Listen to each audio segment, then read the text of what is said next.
నమస్తే అండి. ఇవాళ మీకు చాక్లెట్ డోనట్ చూపిస్తాను. దీనికోసం ముందుగా మనం పాలు తీసుకోవాలి. గోరువెచ్చని పాలు పావు కప్ తీసుకున్నానండి. దాంట్లో 1 స్పూన్ పంచదార, 1 స్పూన్ వచ్చేసి ఈస్ట్ వేసుకోవాలి. పాలు మట్టి కొంచెం గోరువెచ్చగా ఉండాలి, గుర్తుపెట్టుకోండి. తర్వాత దీనంతా బాగా మిక్స్ చేసేసుకోవాలి. ఈస్ట్ మట్టికి ఎప్పుడు ఫ్రెష్దే యూజ్ చేయండి, ఫ్రెష్ ప్యాకెట్దే. లేదంటే మనకి రిజల్ట్ మంచిగా ఉంటుంది. ఇప్పుడు దీన్ని మంచిగా సెక్యూర్ చేసేయాలండి. బాగా ఎయిర్ టైట్గా చేసేయాలి, అసలు గాలి అనేది పోకూడదు. ఒక ½ అన్ అవర్ పక్కన పెట్టుకోవాలి. తర్వాత ఇప్పుడు నేను ఒక డార్క్ చాక్లెట్ తీసుకున్నానండి. ఒక బార్ తీసుకొని ఇవి సన్నగా కట్ చేసి పెట్టుకోవాలి. ఇది నేను చాక్లెట్ సాస్ రెడీ చేసుకుంటున్నాను. ఇప్పుడు ఇవి పక్కన పెట్టేసుకొని 1 కప్పు పాలు తీసుకోవాలి. తర్వాత 1 స్పూన్ పంచదార, కార్న్ఫ్లవర్, తర్వాత 1 స్పూన్ పంచదార, ఇవన్నీ వేసేసి బాగా మిక్స్ చేసేసుకోవాలండి. పౌడర్ అంతా మిక్స్ అయిపోవాలి మంచిగా. తర్వాత ఇది మళ్ళీ లో ఫ్లేమ్లో కుక్ చేయాలి మనం. ఇది తిప్పుతూనే ఉండాలండి మనం ఫ్లేమ్లో ఉన్నా కూడా. ఇప్పుడు లైట్ గోరెచ్చగా అయిన తర్వాత మళ్ళీ చాక్లెట్ అంతా మిక్స్ చేసేయాలి. మళ్ళీ తిప్పుతూ ఉండాలి చాక్లెట్ అంతా కరిగిన దాకా. చూడండి, విధంగా అంతా కలిసిపోయింది కదా. ఇప్పుడు నేను దీంట్లో ఒక 2-3 డ్రాప్స్ వెనిలా ఎసెన్స్ వేస్తాను.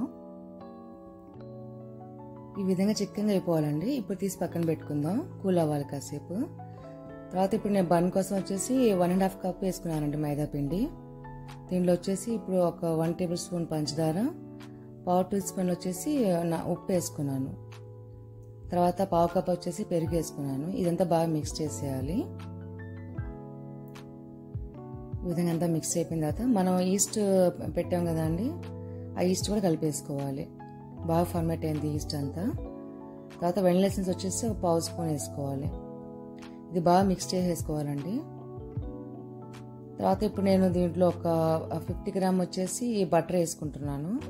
ఇది కూడా వేసి అంతా బాగా మిక్స్ చేసేసుకోవాలి.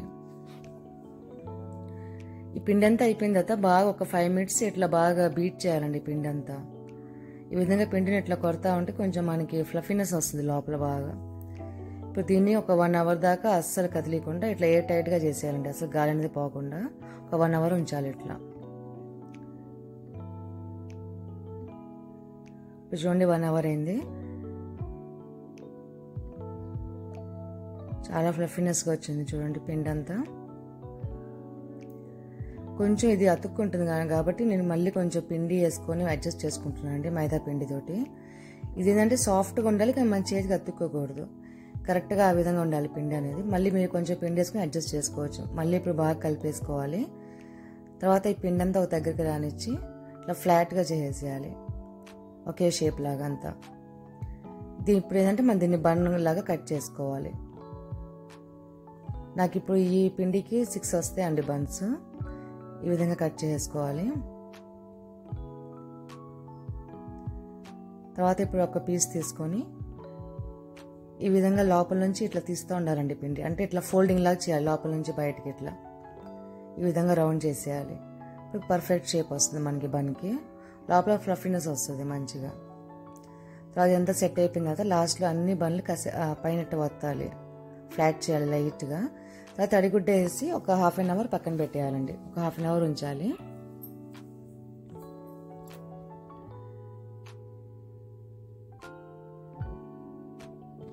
ఇప్పుడు సాస్ ఉంది కదండి, ఈ సాస్లో మనం ఒక మిల్క్ పేడ్ కూడా వేసుకోవచ్చు కావాలంటే, చాలా బాగుంటుంది టేస్ట్. ఇప్పుడు దీన్ని మనం పైపింగ్ బ్యాగ్లో వేసుకోవాలి.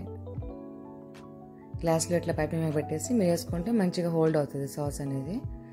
ఈ విధంగా కలిపేసి ఇప్పుడు దీన్ని మనం రబ్బర్ బ్యాండ్తో సెక్యూర్ చేసుకోవాలి. పైపింగ్ బ్యాగ్ రెడీగా పెట్టుకోవాలి ముందు. తర్వాత ఇప్పుడు ½ అన్ అవర్ కదా తీసి చూద్దామండి. చూడండి పర్ఫెక్ట్గా ఉబ్బినాయి చక్కగా. ఇప్పుడు ఈ ఆయిల్ మీడియం హీట్ మీద వేట్ చేయాలి. ఇది బన్ వేసిన తర్వాత మటుకి లో ఫ్లేమ్లో కుక్ అవ్వాలండి. హై మంట మీద పెడితే మనకి అంత పైన కుక్ అయ్యేది కానీ లోపల కుక్ అవ్వదు. అది మినిమం ఒక 7-8 మినిట్స్ పడుతుందండి బన్కున్న కుక్ అవటానికి. తీసి పక్కన పెట్టుకుందాం. తర్వాత పౌడర్ షుగర్ చేసుకోవాలి. షుగర్ని పౌడర్ చేసి దాని మీద ఇట్లా కాస్త మనం డస్టింగ్ లాగా చేయాలి. ఇది ఈ విధంగా లైట్గా వేడిగా ఉన్నప్పుడు చేస్తే మంచిగా అతుక్కుంటుంది షుగర్ అంతా. ఇది చేసిన తర్వాత మళ్ళీ ఇప్పుడు మనం దీనికి సాస్ పోవడానికి కొంచెం హోల్ పెట్టుకోవాలి.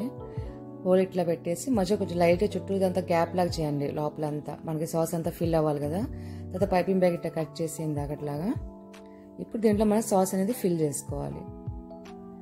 స్లోగా చేయండి, నీట్గా వెళ్తుంది లోపలికి సాస్ అంతా. అంతేనండి, చాలా ఈజీగా అయిపోతుందండి బన్ను. ఈజీ ప్రాసెస్ కానీ టైం నాకు మటుకి ఒక 2 hours తీసుకోండి. చూడండి, నేను మీకు తీసి చూపిస్తాను. లోపలంతా ఫిల్లింగ్ చక్కగా వెళ్ళింది. తప్పకుండా ట్రై చేయండి. Thank you for